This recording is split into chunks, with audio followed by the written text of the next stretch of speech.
This is the story of the death of Vincent Alonzo. Vincent passed away on Monday, May 16, 2022. Vincent and his blushing bride, Allison, were married 2 days before, on May 14th. How does a young couple go from the happiest day of their lives to a widow growing old all alone? Honestly, that's a question many have asked, not because of the heartbreak, but because of the shocking allegations surrounding his death. On the day of their wedding, everything went perfectly. The bride was stunning, the groom dapper as ever. The ceremony was moving, and the reception was arguably the party of the year, maybe of the decade. The next day, the couple hosted a farewell brunch for their immediate families to thank them for their generous contributions to their wedding and to say goodbye before they went on their honeymoon. On Sunday night, they boarded a plane and rode first class into their new lives together. They both were elated to keep the magic going. Everyone knew they were newlyweds and tried to offer extra kindness or congratulations. Some people even offered to buy them drinks. They landed in Hawaii and settled into the honeymoon suite at a luxurious resort. Vincent took a quick nap while Allison toured the amenities and found herself a spot by the ocean to sip on wine and bask in the newlywed glow. When she went back to the hotel, there was a note from Vincent saying he went for a hike and he would be back later on. Allison was confused because they had all of these adventures planned for the time they were there, so why would he head out alone? But on Monday night, Allison was calling the police, frantic that Vincent hadn't been back yet and wasn't responding to any messages or calls. His phone was off and she couldn't track his location either.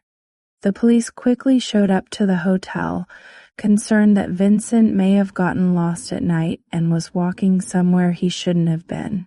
Maybe he was swept away by the ocean, or maybe he hurt himself hiking up a mountain to get a better view of the island. After word spread to their families and their circle of friends, everyone was panicking and offering to come to Hawaii to help look for Vincent. His parents were especially concerned and wanted to find their son.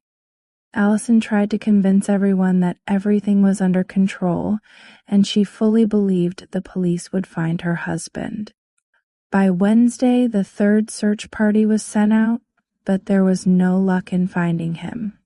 Vincent's odds of being found alive were getting smaller and smaller. The police pressed Allison for as many details as she could remember. What he was wearing before she left the room. Does she remember where he planned to tour? If he mentioned any specific places? Was he a known drinker or drug user? Did he have a history of running off? She tried to be as helpful as possible, but her answers led them nowhere. Vincent's best man arrived Thursday afternoon. He was his childhood best friend and knew everything about him. He volunteered to talk to the police right away, and what he had to say changed the course of the investigation. He told the police that Vincent was having an affair for 3 months before the wedding. Vincent had cut it off, but the night before the wedding, the girl went to their house to confront him and try to stop the marriage.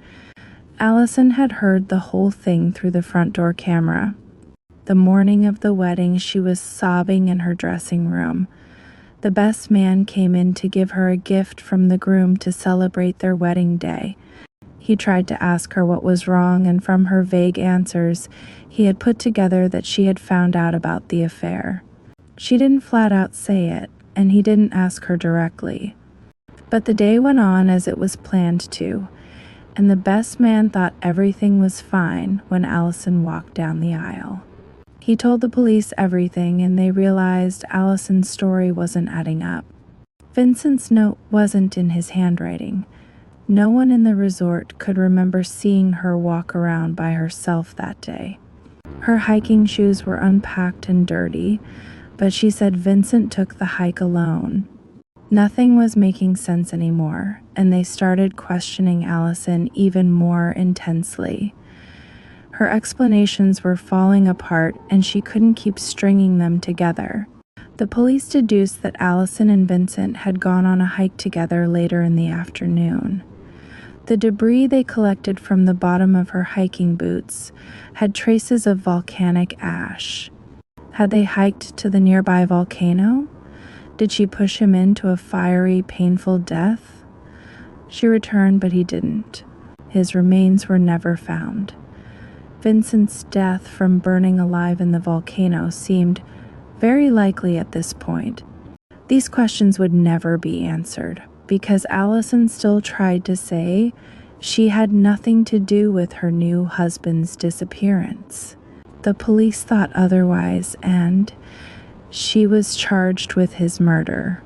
They believed that she killed him after finding out about the affair.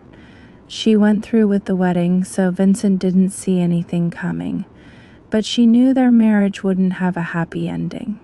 She seemed innocent and sweet, like you could trust her with every deep part of your soul.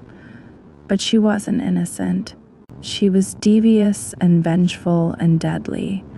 Allison was small in stature, so killing Vincent would require a lot of strength, and the fresh scrapes on her legs signified that she stumbled or he fought back while she was taking his life.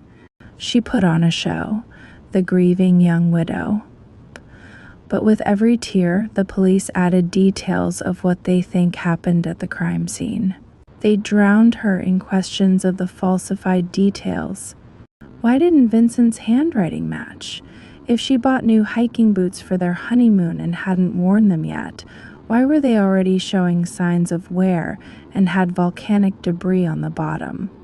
If her husband went missing on Sunday, why did she wait until Monday night to call in his disappearance?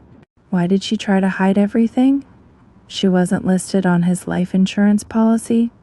She didn't have access to any bank accounts and wasn't even officially legally married because their wedding license wasn't filed by the church right away. What could she possibly have gained from killing him versus just embarrassing him and leaving him at the altar? For someone to do that, they must be filled with the darkest, most kind of evil. She still tried to keep claiming that she was innocent, but all evidence pointed to her.